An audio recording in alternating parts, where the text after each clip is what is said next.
Hello champions, welcome to all of you.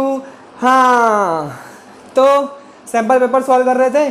Part 1 part 2 आपने देख लिया है पक्का, तो पार्ट 3 के लिए रेडी हो जाइए, पेन और कॉपी उठा लीजिए। So let's start. Okay, question number 25 तक हम सॉल्व कर चुके थे। क्वेश्चन नंबर 26 हम सॉल्व करेंगे यहाँ पे। What is saying question number 26, given that sine alpha is equal to, आपको गिवन है sine alpha is equal to 1/2 and cos beta is equal to 1/2, ये भी 1/2 गिवन है। आपको फाइंड आउट करनी है the value of alpha plus beta. Alpha plus beta की value आपको फाइंड आउट करनी है। कैसे सॉल्व करेंगे जल्दी बताइए फटाफट। यहाँ पे ऑप्शंस दे देता हूँ मैं। Option 0 degree, option B is 30 degree, option C is 60 degree and option D is 90 degree. बताइए अल्फा प्लस बीटा की वैल्यू कितनी होगी। तो अल्फा प्लस बीटा मतलब अल्फा और बीटा की वैल्यू पहले फाइंड आउट करनी पड़ेगी। कैसे निकालेंगे? Sine alpha is equal to 1/2 मतलब कितना होता है साइन 30 डिग्री, मतलब अल्फा की वैल्यू कितनी हो गई 30 डिग्री। वैसे cos beta is equal to 1/2 है, मतलब 1/2 मतलब कॉस 60 डिग्री, है ना। इतना तो आपको याद रखना पड़ेगा बच्चों। वो टेबल आप पढ़े हैं ट्रिग्नोमेट्री में, नहीं पढ़े हैं तो मैं आपको लर्न जरूर करवा दूंगा, ठीक है। जो फॉर्मूला लेक्चर हम बनाने वाले हैं ना, उसमें सारी चीज़ें मैं आपको बता दूंगा। तो यहाँ पे भी देखो बीटा की वैल्यू कितनी आ गई 60 डिग्री। अब अल्फा प्लस बीटा इन दोनों को ऐड कर लो, कितना आ जाएगा 90 degree. Therefore answer will B D. Next question number 27। मजा आ रहा? अरे मजा आ रहा कि नहीं आ रहा? आ रहा सर, कमेंट करके बताया हमने। Next question, if sine A plus sine square A is equal to 1 then the value of expression, किसकी वैल्यू फाइंड आउट करनी है? Cos A plus cos square A, sorry cos square A and cos to the power 4a, इसकी value हमको find out करनी है, ठीक है। Option A 1, चलिए फटाफट सॉल्व कीजिए। Option B 1/2, option C 2 and option D is 3। Option D is 3। ये चीज हमको गिवन है, इसकी वैल्यू फाइंड आउट करनी है। कैसे सॉल्व करेंगे? सबसे पहले देखो यहाँ पे sine A plus sine square A is equal to 1 given है हमको। इसमें से हम क्या करें, इस साइन स्क्वायर ए को अगर मैं उधर ट्रांसपोज करूँ तो 1 माइनस साइन स्क्वायर ए बन जाएगा, है ना। 1 minus sine square A is equal to क्या होता है बताइए। फर्स्ट आइडेंटिटी ट्रिग्नोमेट्री की याद होनी चाहिए आपको। Cos square A plus sine square A is equal to 1 होता है ना।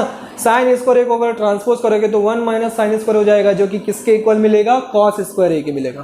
तो यहाँ पे देखिए, यहाँ पे क्या लिख सकते हैं हम? Cos square A, first identity of trigonometry, याद कर लीजिए, वहां से मैंने पुट किया है। अब साइन ए की जगह कॉस स्क्वायर ए, मतलब कॉस स्क्वायर ए की जगह हम क्या पुट करेंगे? साइन ए। तो यहाँ पे पुट कर दीजिए। यहाँ पे मैंने कॉस स्क्वायर ए की जगह क्या पुट कर दिया? साइन ए। और कॉस स्क्वायर ए, इसको पहले आप तोड़ लो, कॉस स्क्वायर ए का होल स्क्वायर कर सकते हैं, ठीक है। तो तोड़ लिए पहले।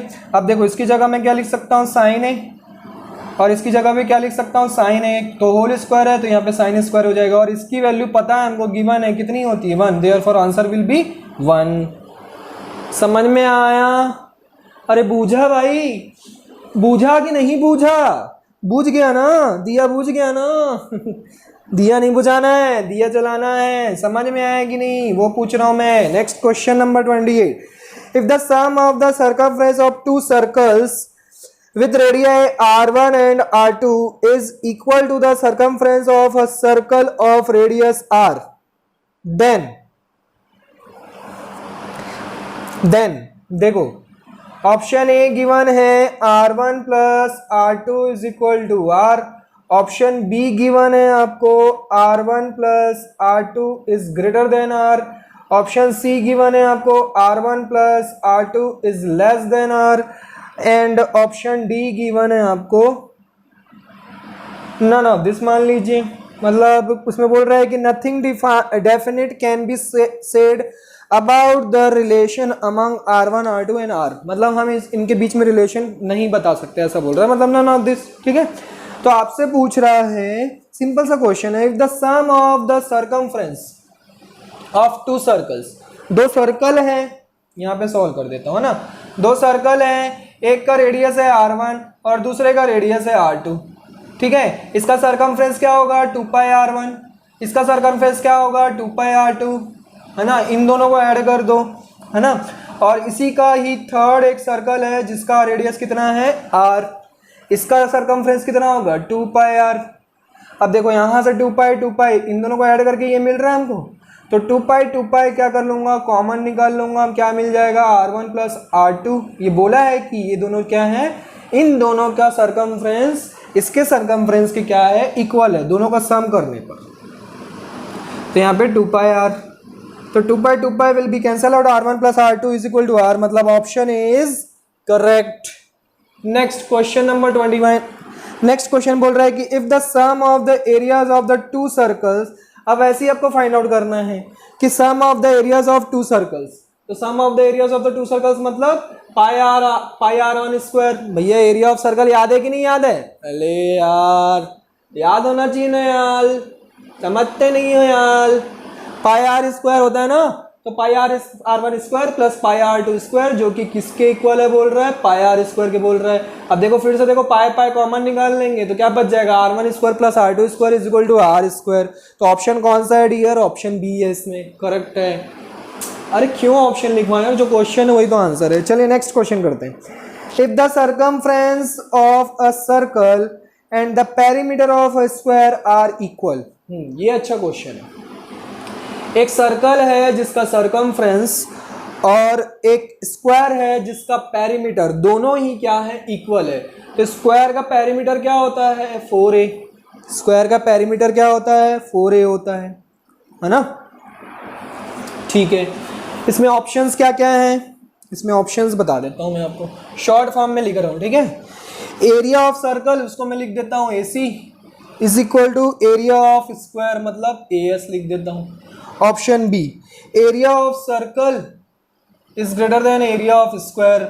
Option C, area of circle is less than area of square, ठीक है। ऑप्शन डी, वैसे ही नन ऑफ दिस, मतलब नॉट डिफाइंड वगैरह वगैरह क्या क्या दिया हुआ है, ठीक है। चलिए, तो यहां से आप सबसे पहले सॉल्व कैसे करेंगे, वीडियो को पॉज करके सॉल्व कर लिया आपने पक्का? क्या आया ऑप्शन, कमेंट करके बताओ। चलो 2 पाई r इज इक्वल टू 4 है हमको गिवन है। सबसे पहले क्या कर लो, आप साइड निकाल लो, यहाँ से 4 को ट्रांसपोज करोगे तो 2 पाई r बाय 4 हो जाएगा, 2 2 जा 4 कैंसिल आउट हो जाएगा, तो a इज इक्वल टू क्या मिल जाएगा, पाई r बाय 2 मिल जाएगा। अरे मिल जाएगा कि नहीं मिल जाएगा भाई, मिल जाएगा ना। अब देखो ऑप्शन में दोनों के एरिया का रिलेशन दिया हुआ है, ठीक है, एरिया का रिलेशन दिया हुआ है, तो आप एरिया का फॉर्मूला लगा दो, ठीक। Area of circle upon area of square, ठीक है। एरिया ऑफ सर्कल जो है कितना आएगा, pi R square, area of circle तो यही मिलेगा आपको pi R square. Area of square का फॉर्मूला क्या होता है, बताइए बताइए बताइए, टेल मी।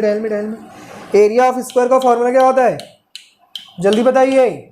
साइड इंटू साइड मतलब ए स्क्वायर, और ए की वैल्यू तो आ चुकी है ना आपके पास, तो क्या हो जाएगा पाई स्क्वायर, है ना। ए की वैल्यू पुट करूंगा तो स्क्वायर लग जाएगा सबके ऊपर, 2 का स्क्वायर, ये R square will be cancel out, और ये 2 स्क्वायर ऊपर जाके मल्टीप्लाई हो जाएगा, तो 2 का स्क्वायर कितना हो जाएगा 4।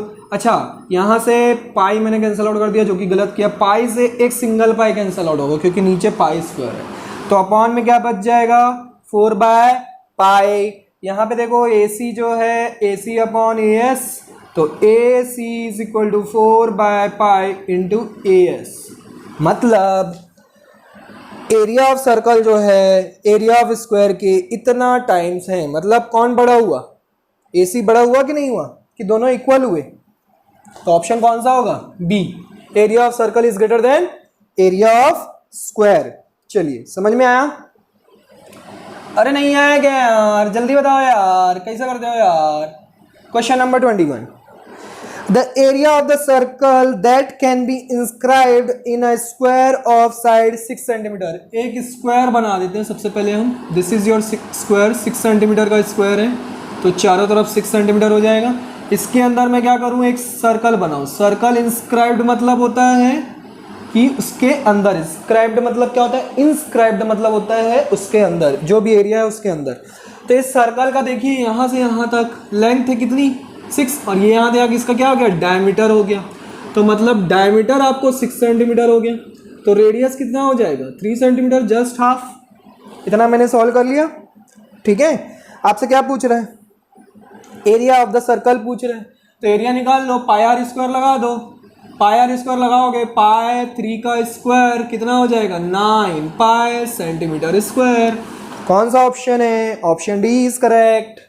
ठीक है, next question number 32। If an event that can not occur then its probability is, एक ऐसा इवेंट जो ऑकर ही नहीं करता है उसकी प्रोबेबिलिटी कितनी होगी बताइए। Option A 1, option B 3/4, option C, probability वाला चैप्टर आ गया बच्चों, ऑप्शन डी 0। बताइए, एक ऐसा इवेंट जो ऑकर ही नहीं करता है उसकी प्रोबेबिलिटी कितनी होगी 0। अरे भैया उसमें कुछ हो ही नहीं रहा है तो प्रोबेबिलिटी कैसे बताओगे आप, ऑकर ही नहीं कर रहा है कैसा इवेंट। ठीक है, question number 33। Which of the following cannot be the probability of an event? चलिए बताइए, 1/3 ऑप्शन बी है, 0.1 ऑप्शन सी है, 3% ऑप्शन डी है, कितना है 17/6। बताइए, इन चारों में से बताना है कि कौन सी प्रोबेबिलिटी नहीं हो सकती, प्रोबेबिलिटी की वैल्यू इन चारों में से कौन सी नहीं हो सकती। तो भैया प्रोबेबिलिटी आपको पता होना चाहिए कि ऑलवेज जो है 0 से बड़ा होता है और 1 से हमेशा छोटा होता है। हमेशा प्रोबेबिलिटी की वैल्यू 0 और 1 के बीच में होती है, 0 से हमेशा बड़ी होती है और 1 से हमेशा ऑलवेज लेस देन 1। ठीक है, तो बताइए, देखिए ये लेस देन 1 है मतलब ये प्रोबेबिलिटी है, ये भी लेस देन 1 है, ये भी प्रोबेबिलिटी है, देखो 0 से भी बड़ा है ना। ये बताइए लेस देन 1 है, 3% मतलब 3/100, अरे भैया 0.03 बिल्कुल है। ये बताइए लेस देन 1 है क्या, नहीं है, ये तो ग्रेटर देन 1 हो गया, न्यूमरेटर बड़ा हो गया, इम्प्रॉपर फ्रैक्शन, तो ऑप्शन डी इज करेक्ट। समझ में आया। सेम क्वेश्चन है आपका क्वेश्चन नंबर 34। क्या कहता है, an event is very unlikely to happen, its probability is closest to. चलिए बताइए, option A 0.0001, option B 0.001, option C 0.01 and option D 0.1। चलिए बताइए क्या बोल रहे हैं, an event is very unlikely to happen. Unlikely to happen इसका मतलब क्या होता है, इसका मतलब क्या होगा, अनलाइकली टू हैपन मतलब होता है प्रोबेबिलिटी जो है probability will be least. Unlikely to happen means probability will be least. Probability क्या होगी, बहुत ही कम होगी, सबसे छोटी वैल्यू होगी। तो यहाँ पे देखिए चारों में से कौन सबसे छोटा दिख रहा है, जब बच्चे बोलेंगे सर 0.1, अरे भाई 0 पॉइंट के बाद जितने ज़्यादा 0 लगाओगे डिजिट के पहले वो सबसे छोटी वैल्यू होगी। तो ऑप्शन ए इज करेक्ट है भैया। ठीक है, चलिए 35, क्वेश्चन नंबर 35 जल्दी फटाफट सॉल्व कीजिए। If one of the zeros of a quadratic polynomial of the form is the negative of the other, मतलब एक quadratic polynomial दिया हुआ है, ठीक है, x² + ax + b, जिसमें से इसका एक जीरो जो है दूसरे जीरो का क्या है, नेगेटिव है, मतलब अल्फा जो है वो -β के इक्वल है। अब इसमें ऑप्शन बड़े बड़े बच्चों, तो मैं रीड कर लेता हूँ, आप चाहो तो नोट कर लेना, है ना, वीडियो को पॉज कर करके बार बार रिवाइंड कर लेके नोट कर सकते हैं आप।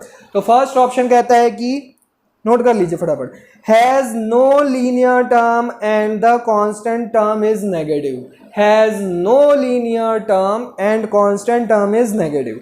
सेकंड ऑप्शन बोलता है कि has no linear term and the constant term is positive. ठीक है, सेम ऑप्शन है कि जैसा ही है, उसमें नेगेटिव है, इसमें पॉजिटिव।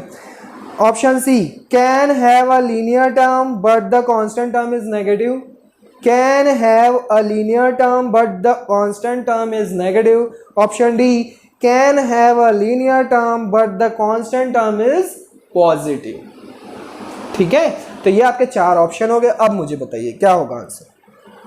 देखो क्या करो, सम ऑफ जीरोस लगा दो। सम ऑफ जीरोस जब लगाएंगे अब अल्फा प्लस बीटा लगाएंगे। यहाँ पे क्या होता है फॉर्मूला, माइनस बी बाय ए होता है ना, माइनस बी बाय ए। अब देखो अल्फा की जगह अगर मैं माइनस बीटा पुट करूंगा, minus beta plus beta minus B by A, तो क्या हो जाएगा, ये जीरो हो जाएगा। मतलब ए को उधर ट्रांसफर कर देंगे इनटू जीरो, मतलब बी की वैल्यू आपको जीरो मिल जाएगी। बी की वैल्यू शुद्ध जीरो मिल जाएगी। ठीक है। दूसरा अगर प्रोडक्ट लगा देते हैं तो अल्फा इंटू बीटा का फॉर्मूला क्या होता है, सी बाय ए। अब यहाँ पे देखो माइनस बी पुट करोगे तो माइनस बीटा का square is equal to C by A, और बीटा का square is equal to minus C by A. दोनों तरफ स्क्वायर रूट करोगे तो beta is equal to root over minus C by A, मतलब रूट के अंदर नेगेटिव आ गया। अगेन आप इसको सॉल्व नहीं कर पाएंगे। तो देखिए कौन सा ऑप्शन करेक्ट है बताइए, क्या इसमें लीनियर टर्म मिल रहा है, नहीं मिल रहा है, क्योंकि b is equal to zero आ गया है। ठीक है, तो क्या लिखेंगे, has no linear term, therefore there will not be a linear term. ठीक है, कोई भी लीनियर टर्म यहाँ पे नहीं होगा। दूसरा, कांस्टेंट टर्म इज नेगेटिव, बिल्कुल कांस्टेंट टर्म जो है यहाँ पे हमको दिख रहा है कि नेगेटिव है। c की वैल्यू यहाँ पे क्या लिख रही है, नेगेटिव आ रही है। a की वैल्यू तो देखो यहाँ पे सेम होगी ना, अगर यहाँ पे a की वैल्यू नेगेटिव होती, अच्छा a किसको बोलेंगे, ये a b ये वाला नहीं है भाई, याद है ना हमारा इक्वेशन किस फॉर्म में होता है, A x square plus B x plus C, ये होता है हमारा इक्वेशन, है ना। तो यहाँ पे देखो b की वैल्यू a है और c की वैल्यू b है, इसको ऐसे कंपेयर करके बताया जाता है। ये जनरल आपको इक्वेशन याद रहना चाहिए। समझ में आ रहा, तो नोट कर लीजिए। तो option A is correct, has no linear term and the constant term is negative. Constant term दिख रहा है हमको नेगेटिव होगा, तभी तो यहाँ पे नेगेटिव वैल्यू आ रही है। ठीक है, समझ में आया, पक्का। आगे बढ़े भाई, अरे कुछ तो बोलिए, आगे बढ़े। अच्छा रब करना पड़ेगा ना सर, आपको तो रब करना पड़ेगा। अब आगे बढ़िए कर रहे हैं। चलिए आप लोग नोट कीजिए, वीडियो को पॉज करके फटाफट। चलिए तो क्वेश्चन नंबर कौन सा, 36 स्टार्ट करें। आज के लेक्चर में हम क्वेश्चन नंबर 40 तक करेंगे बच्चों, नेक्स्ट पार्ट में हम कंप्लीट करेंगे, क्योंकि देखो छोटा छोटा लेक्चर जो है हमारा पार्ट 1 ऑलरेडी बहुत लेंथी बन चुका है, तो बच्चों को बोर ना लगे इसलिए हम छोटा छोटा वीडियो लेक्चर बनाएंगे, ताकि आप अच्छे से पढ़ाई भी कर सके और थोड़ा सा इंटरेस्ट भी ला सके, है ना। चलिए क्वेश्चन नंबर 36। क्वेश्चन नंबर 36 क्या कहता है, the least number that is divisible by all the numbers from 1 to 10 both inclusive. 1 to 10 मतलब, और दोनों इंक्लूसिव होना चाहिए बोल रहा है, 1 और 10 को भी आपको इंक्लूड करना है। 1 2 3 4 5 6 7 8 9 10। ठीक है, इसमें लीस्ट नंबर बताना है, ऐसा लीस्ट नंबर बताना है जो कि इन सब से डिविजिबल हो जाए। तो लीस्ट नंबर निकालने के लिए हम क्या करते हैं बच्चों, एलसीएम फाइंड आउट करते हैं। तो फटाफट इन सब का एलसीएम निकालिए। ऑप्शन जब तक लिखता हूं मैं नहीं बताऊंगा इसका सॉल्यूशन यार, एलसीएम तो निकालना आपको आता होगा, सारे नंबर्स का आपको एलसीएम निकालना है। आगे क्या, ऑप्शन डी इज करेक्ट, 2520 आएगा एलसीएम, वही है इसका आंसर, है ना। एक ऐसा लीस्ट नंबर बताना है जो कि इन सारे नंबर से डिवाइड हो जाए, डिविजिबल हो, तो वो नंबर है आपका 2520। सबसे डिवाइड करके देख लो, क्या करेंगे, एलसीएम निकालेंगे, सबका एलसीएम निकालेंगे, और क्या कर लीजिए। 10 100 504। ठीक है, next question number 37। Graphically the pair of equations दिया हुआ है आपको, 6x minus 3y plus 10 is equal to 0, 2x minus y plus 9 is equal to 0, represents two lines which are, ये दो लाइन रिप्रेजेंट कर रही हैं ग्राफिकली, है ना। तो विच आर ऑप्शन में बोल रहा है इंटरसेक्टिंग, शॉर्ट में लिख रहा हूं, इंटरसेक्टिंग एट एग्जैक्टली 2 पॉइंट्स। ठीक है, 1 पॉइंट नॉट 2 पॉइंट्स, 1 पॉइंट बोल रहा है।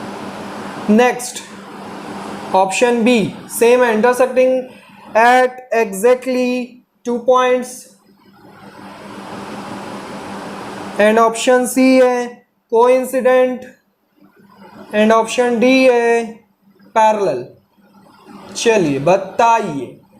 अरे भैया दो इक्वेशन दिए हुए हैं, ऐसे क्वेश्चंस हम पेयर ऑफ लीनियर इक्वेशन में आप पढ़ चुके हो और मैं बहुत सारे क्वेश्चंस इससे करवाया भी हूँ, ठीक है। अगर आप नहीं पढ़े हैं तो आप उस लेक्चर को जाके देखिए, आपको इस टॉपिक से रिलेटेड सारे क्वेश्चंस बनने लगेंगे। तो यहाँ पे देखो एक दो इक्वेशन दिया हुआ है, इसमें आपको बताना है कि इन चारों में से कौन सा ऑप्शन होगा। क्या वो एक पॉइंट पे एग्जैक्टली एक पॉइंट पे इंटरसेक्ट करेंगे, या एग्जैक्टली दो पॉइंट पे इंटरसेक्ट करेंगे, या तो पूरा का पूरा ओवरलैप हो जाएंगे, और या फिर पैरेलल हो जाए एक दूसरे को। चलिए बताइए क्या होगा आंसर। क्या करते थे, ये हमारा A1 हो गया, ये हमारा A2 हो गया। A1 upon A2 is equal to B1 upon B2। सबसे पहले तो ये सॉल्व करते हैं। A1 की वैल्यू क्या है 6, A2 की वैल्यू क्या है 2, B1 की वैल्यू क्या है -3, B2 की वैल्यू क्या है -1। ये माइनस माइनस कैंसिल आउट, 2 1 जा 2 3 जा, 3 इज इक्वल टू 3 मिल गया। अब ये दोनों इक्वल मिल गए, ठीक है। फिर हम चेक करते थे C1 बाय C2 से। C1 बाय C2 देखो कितना है 10/9, जो कि नॉट इक्वल टू 3 है, इन दोनों की इक्वल नहीं है। तो जब भी ऐसा मिल जाए कि A1 upon A2 is equal to B1 upon B2 हो but not equal to C1 upon C2 है, तब वो लाइन क्या हो जाती थी, पैरेलल हो जाती थी। याद आ रहा है सर, जो तीनों इक्वल हो जाए तो क्या होता था, इनफाइनाइट मैनी सॉल्यूशंस हो जाता था, कोइंसिडेंट, है ना। और जब ये दोनों ही इक्वल नहीं होंगे तब क्या होगा, जब ये दोनों ही इक्वल नहीं होंगे तब क्या होगा, ओनली वन सॉल्यूशन, ठीक है। याद आ रहा है कि नहीं आ रहा है? अरे याद कीजिए भाई, ऐसे कैसे चलेगा बच्चों, ऐसे नहीं चलने वाला बच्चा। नेक्स्ट क्वेश्चन नंबर 38 क्या कहता है, the perimeter of a triangle with vertex 0 4 0 0 and 3 0। एक ट्राइंगल है जिसके वर्टेक्स दिए हुए हैं, एक ट्राइंगल है जिसके वर्टेक्स दिए हुए हैं 0 4 0,4, इसको ले लेता हूँ मैं 0,0 और इसको हम ले लेते हैं 3,0, ठीक है। अब इसका बताना है, पेरीमीटर बताना है। तो पेरीमीटर कितना होगा फटाफट बताओ, सॉल्व करो। ऑप्शंस लिख लेता हूँ मैं जब तक, सॉल्व कीजिए यार, इजी सा क्वेश्चन है यार। ऑप्शन सी है 11, ऑप्शन डी है 7 + √5। चलिए बताइए कौन सा होगा ऑप्शन। क्या करेंगे, पेरीमीटर निकालने के लिए आपको साइड्स पता होना चाहिए, साइड्स की वैल्यू पता होना चाहिए। तो भैया साइड्स का वर्टाइजेस की वैल्यू दिया हुआ है, मतलब वर्टाइजेस की कोऑर्डिनेट्स दिया हुआ है, तो आप साइड्स निकालना तो कैसे निकालोगे, डिस्टेंस फार्मूला लगा दोगे। इसके लिए डिस्टेंस फार्मूला लगाओगे तो 3 - 0 इस 3 का स्क्वायर कितना हो जाएगा 9, 0 - 4 कितना हो जाएगा 4 का स्क्वायर 16, 16 + 9 कितना हो जाएगा 25, √25 की वैल्यू कितनी होती है 5। तो यहाँ हियर विल बी 5, इसको सॉल्व कीजिए, हियर विल बी 4, इसको सॉल्व कीजिए, here will be 3। Distance formula लगाते जाना है। साइड्स मिल गया, आप सबको ऐड कर दो, 3 + 5 8, 8 + 4 12।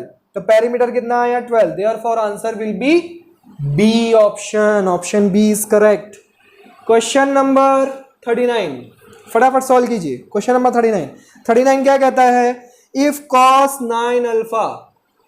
अगेन देखो हम लोग सारे क्वेश्चंस यहाँ पे सॉल्व करवा रहा हूँ बच्चों आपको, ठीक है, बट आपको एनी 16 अटेम्प्ट करने हैं, don't attempt to all questions.